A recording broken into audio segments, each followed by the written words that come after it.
Hey folks, this is Shelby from Village Carpentry, and I'm just going to do a bit of a review on my Kubota with a Engcon tilt rotator and an auto greasing system, because it's the kind of thing that I haven't been able to find myself, and I just thought that it would be useful information for other people out there who might be inclined to set up something similar. So here it is. It's a Kubota 040, and it's 2019. I bought it brand new with a work brow pin grabber coupler on it, and then but always with the intention of eventually putting a tilt rotator on it. And I just was saving up for that and finally got it just a month or two ago. So folks, I finally broke down and got it, the Engcon tilt rotator. It's really been pretty fantastic. Obviously it does add a lot of weight. You can see if I back up here, it's pretty large compared to the size of the excavator itself. But haven't actually noticed a real problem on relatively low pitch ground. Flat ground, it's great. Steeper ground, it can be a little bit touchy on the downhill side, but you just have to be more careful. Keep the blade in the back and things like that. So this is the Model 206, which is built for 4 to 6 tonners, so this is definitely the bottom range of it. It is got the grabber, as you can see here, and it's got the KX040, which is the EC oil system they just released this year that fits on a 4-ton excavator. I had to wait about 3 months extra to get my system, because the way that they design it for the machine is actually specific to the machine, so they had to re-engineer it just for a Kubota because they hadn't done one yet. The grabbers on this setup are welded on to the body. They're not removable. So it does mean that it's a lower weight system than if it was a removable grabber, but it also means I can't drop the grabber and save myself a few pounds. So that's sort of one of those, you win some, you lose some kind of things. The way that they set this up, we've got all these hoses here coming out and around. And I had put my own auto greasing system on, which you can see I've got all these blocks here. I bought it's a Greco auto greasing system, and when I first put that on, I was worried about how the hoses were routed and making sure everything was super tight. You'll see this one here. I worked really hard to keep that as tight and everything in as possible, and then lo and behold comes the tilt rotator, and now these hoses are basically protecting those little hoses.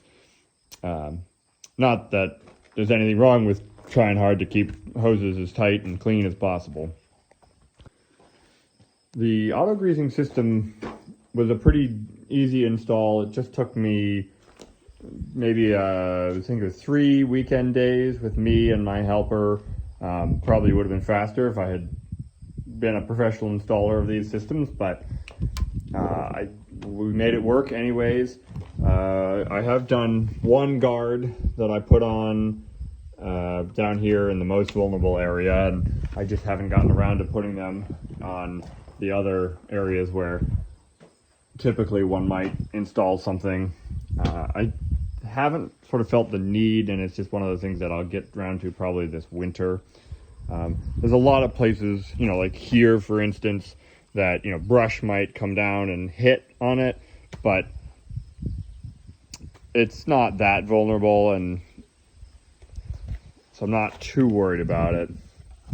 Some of this routing that I did for this probably could have been better. The guy who sold me the system had some ideas of coming in and out, you know, coming back in there, coming back around, up and through things, but it works the way I got it, and the way I figure is if these systems fail for some reason, he gave me plenty of extra line, so I'll make them differently next time. I'll show you so this is the auto greasing pump here, and it's a pretty straightforward system. You fill it with this, and that's it. It just runs. This one's set up to run 2 minutes every 3 hours. And basically it's nice. You can ignore it. You know, some of this it's tight corners coming around, you know, places on this mini excavator. That's just gonna be the way it is. It's a small machine. So here's a cabin and you know, operating station of my machine. You'll see they've got it installed just off over the side there instead of behind me. There's my bucket drop that's below the tilt rotator, and that's above the tilt rotator. I did end up getting the full DC2 with the MIG controllers that have the double rollers on the bottom here. So this is steering or driving on the other one, and this is aux hydraulics down on this upper one, and then on the other it's grabber. And this is the button that turns on or off the stick steering. So yeah, I'm just gonna show you guys some operations with this machine. I'm gonna be loading a bucket for my dad. He's moving rocks. One of the annoying things about Kubota, I think some other brands may have this, but a lot don't, is that every time you lift this and put that back down, you have to hit the aux button to turn the auxiliaries back on. In order to drop buckets, basically it's pretty straightforward. You hit one button, 2 buttons, and then I've set it up so that the top button there when I press that button, it releases the bucket, and then I just curl it in and drop the bucket like so. I'm not going to actually drop it because I'm one-handed, so to put the buckets back on, you just hit both of the lock buttons, give it a little shake, hold down that button again, and there we go, all locked. So this machine is got the EC oil, as they call it, and so to drop the tilt rotator, I'm going to press these top 2 unlock buttons. I still go 1, 2, and you'll see that it will release the tilt rotator. So the tilt rotator is now dropped, and it's really important that it gets put down on flat ground because it's very hard to pick back up carefully.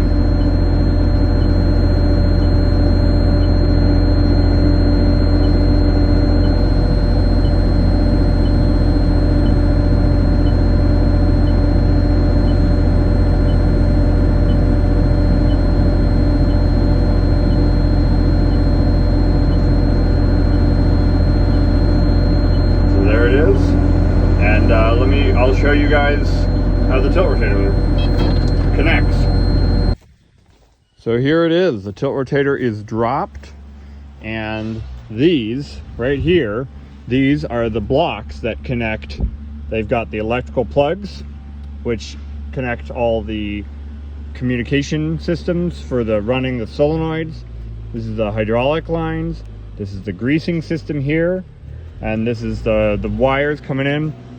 This greasing system hooks to my auto greasing system. It comes in through right there, comes around and follows these hoses. And then this is the actual system. You've got these springs which engage whenever there is no hydraulic pressure. The hydraulic pressure only retracts this piston and then also puts pressure and then locks closed. And then the springs push everything together. And then here's obviously the top blocks with all their connections. One challenge with this system I've already noticed is if I put a normal bucket and dig dirt, I will get a bunch of dirt on these, and I still have to get out and clean that off. So it's not a perfect setup. And then of course it's just very tight tolerances. So I have already broken one of these and had to replace it.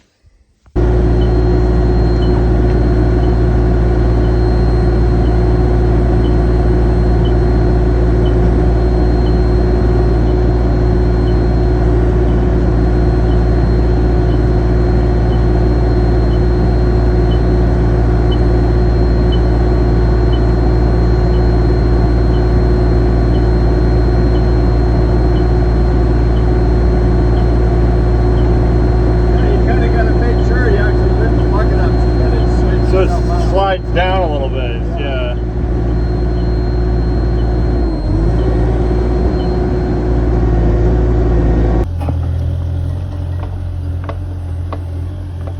Yeah, so like video, like back up and like do maybe a broad or something you can see the whole machine. I can see the whole machine.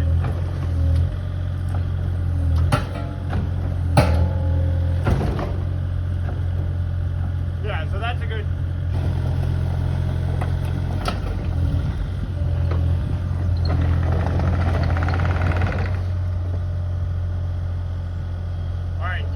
Yep.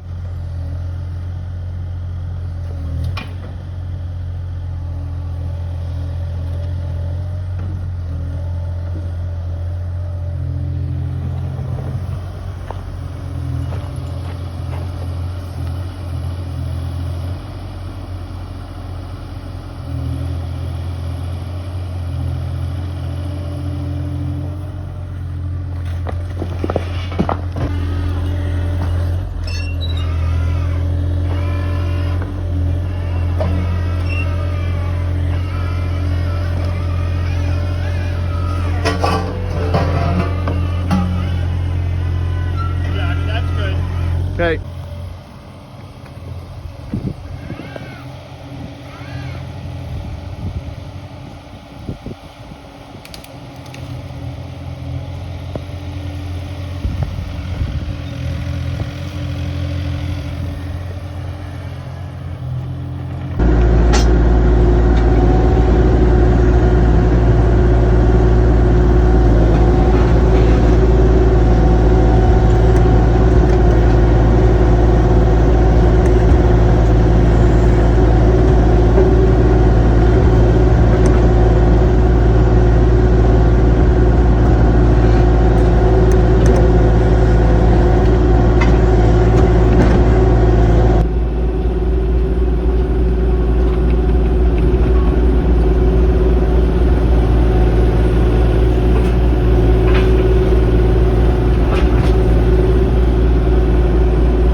I need the sorting bucket for the excavator. Yeah. That's definitely, you know,